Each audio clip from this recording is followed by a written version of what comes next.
The forest that doesn't follow time. It began with a simple walk in a forest. I thought I knew the woods I was in. I'd walked through forest before, so how different could it be? But the moment I stepped in, everything changed. The air was thick with fog, and there was an eerie stillness that shouldn't have been there.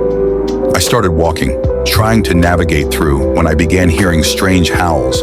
Not just any animal, but something far more sinister.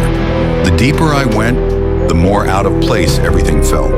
There was no way to turn back, no sign of civilization, and it felt like something was watching me. After what seemed like hours of walking, I found myself face to face with a figure, a tall, monstrous creature with glowing red eyes stalking me from behind.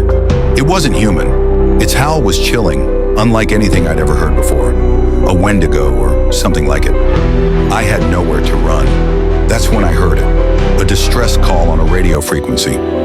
I was able to connect with police, but even their voices sounded strange.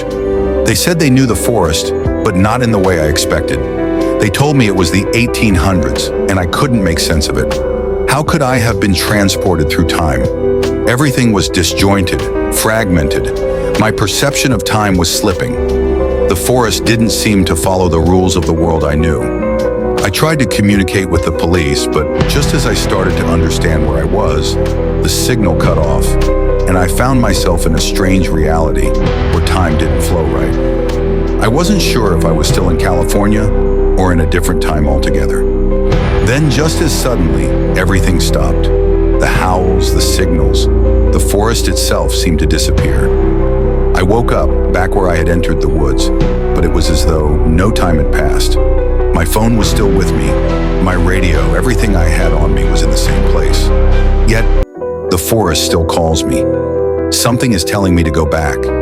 I can't explain what happened. The creatures, the forest, and the voices on the radio, it was all so real. But I don't know if I ever fully left that place, or if I was just caught in something that transcends time and reality itself.